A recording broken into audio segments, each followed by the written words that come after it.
Ko bi rekao da će posao grobara biti toliko težak? Ali dobro, makar je tu nova recenzija otpisanih. Inače, prvi video me iznenadio sa pregledima. Tako da, svima hvala od srca i imate kolačić od mene. Da krenemo sa trećom epizodom. Izdajnik. Ovo će biti interesantno. Pitam se. Dvojica gestapovaca dolaze u noćni bar gdje Lili ima nastup. Posle nastupa oni joj saopštavaju da je Frank poginuo i odvede do pukovnika Millera. Što si igrala, mala? Igrala si. Zrik i Milan odlaze u biblioteku gdje se susreću sa bibliotekarkom Lelom. Milan tada Zrike upoznaje sa Lelom i govori mu da je ona njegova zamjenica i da će sada s njom održavati vezu, pošto on odlazi na teren u partizanski odred. Kod Milana kući, gdje se on pakuje za odlazak u odred, Zriki mu saopštava da bi Tihi želeo da pokuša da nekako spase Lilu. Milan pokušava da ga razuveri da je to uzaludno, a na kraju mu saopštava da je ona streljana.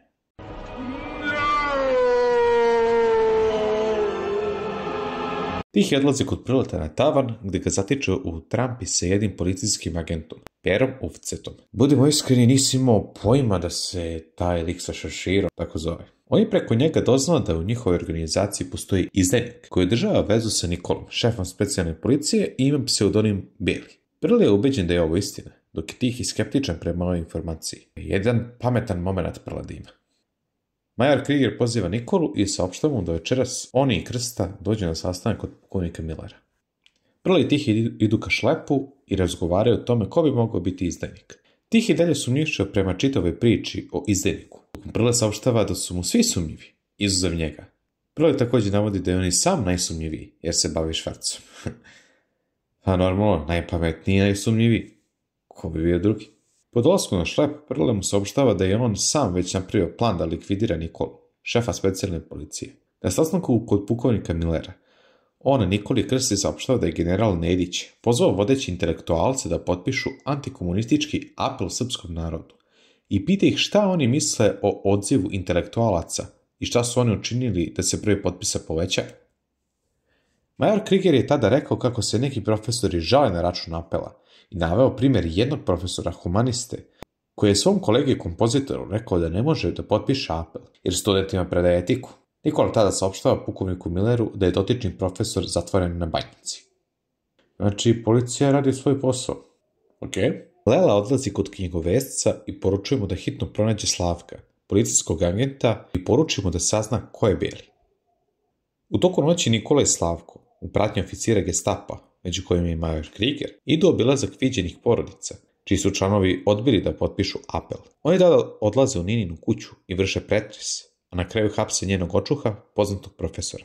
Tokom pretresa kuće, agent Slavko pronalazi urnu pokojnog Nininog oca, koji je bio Jevrej, ali je prikriva jer bi u tom slučaju Nina bila odmah uhapšena.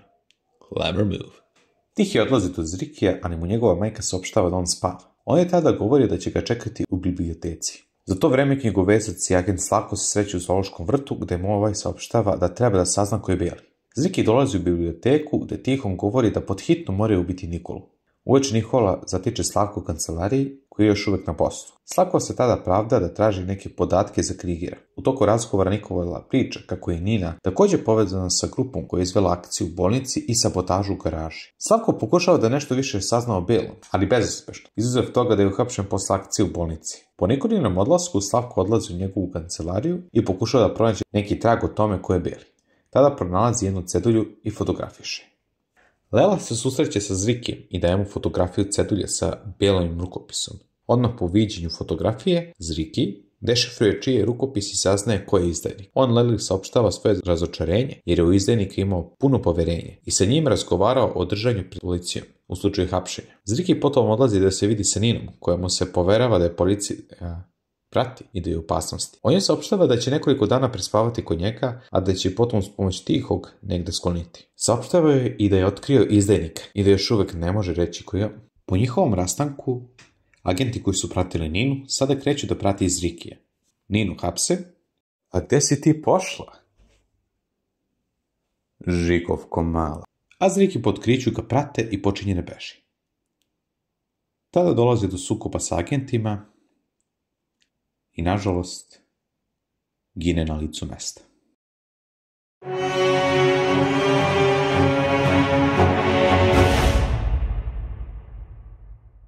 i Tihi odlaze kod Paja u kafanu i u magazinu mu saopštavaju da je Zriki ubijen, a Nina uhapšena. U policiji Nikola i Krsta odvode Ninu u ćeliju njenog očuha, koji je teško mučen, i ona po viđenju očuha pada u nesvijest. Lela odlazi do Zrikija, ali dolazeći do njegove zgrade vidi umrlicu i od komšija saznaje da je on ubijen. Agenti tada počinju i nju da prate, pritom gde Nikola kaže da im treba živa, ali ona uspeva da im umakne. Mada samo što su uspjeli da iznerviraju gestapovca Dinsta. Ginst? Dinst? Valjda se tako zove. Nikola saopštava Slavku da Nina uporno ćuti i neće ništa da otkrije. Prvo i Tihi Paja odlaze kod Mileta gdje čitavu noć razrađuju plan o ubistvu Nikole. Paja je bio raspoređen sa Tihijem da puca ispred, no međutim Paja je to malo zasmetalo i kaže Tihom da on želi da ide pozadi. Zato što on ne može da puca čoveka još od prvog dana, jer mu smetaju kad vide oči. A razumijem ga, teško mu je to, nije on baš sfer. Tako da Paja ide zajedno sa Miletom pozadi, a Prli Tihi napade spred. U zoru se oni raspoređuju oko zgrade gdje on stanuje. Po napred utvrđenom planu, jedna Skojevka, čekaj šta? Skojevka, znači Skoj. Savez komunističke omladine Jugoslavije. Pa kako sam već zaboravio od prve epizode? Majko milo. Jedna Skojevka obučena u seljanku sa kantama mleka stoji u kapiji u blizini njenog ovog ulaza. Po izlasku iz zgrade Nikole i još jednog agenta, ona ispušta kante i time ostalima nagoveštava njihov dolazak. Prli Tihi tada izlazi ispred njih i puci. Agent koji je bio sa Nikolom pada mrtav, dok Nikola ranjen u stomak utrčava u jedno dvorište. A u tom dvorištu se nalaze Paja i Mile. I Nikola, odmah po viđenju Mileta, govori. Beli!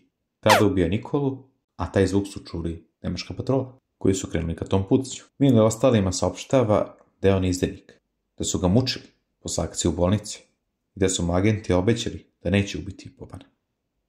Ubrzo potom nailazi nemačka patrola i Mile ulazi u sukob s njima, ali međutim, Mile gine.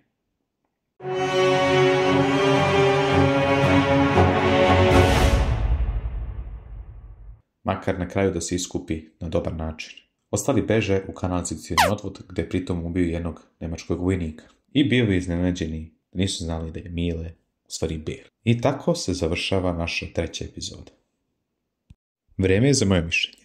Prvo plan za likvidaciju šefa specijalne policije Nikole mi se svidao. Isplaniran tačno detalje i izvršen odlično. Iznenađenje da je Mile izdajnik me šokirao i žrtvovanje da bi spasao ostale. Pa ko bi mogao to uraditi? Čak ni ja ne ih mogu da uradim. A kosač sam. Tu se on kod mene iskupio i ostaće mi trag u srcu. Mada to je jedino što mi je privuklo pažnju. Osim da je specijalna policija dobro radila svoj posao od strane nadležnih gestapovaca. Čak i ako su radili protiv saveznika. Ali opet gledam jednu i drugu stranu.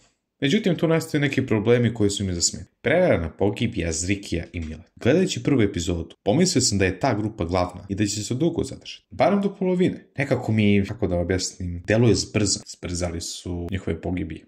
Ako me razumete što ćete kažem.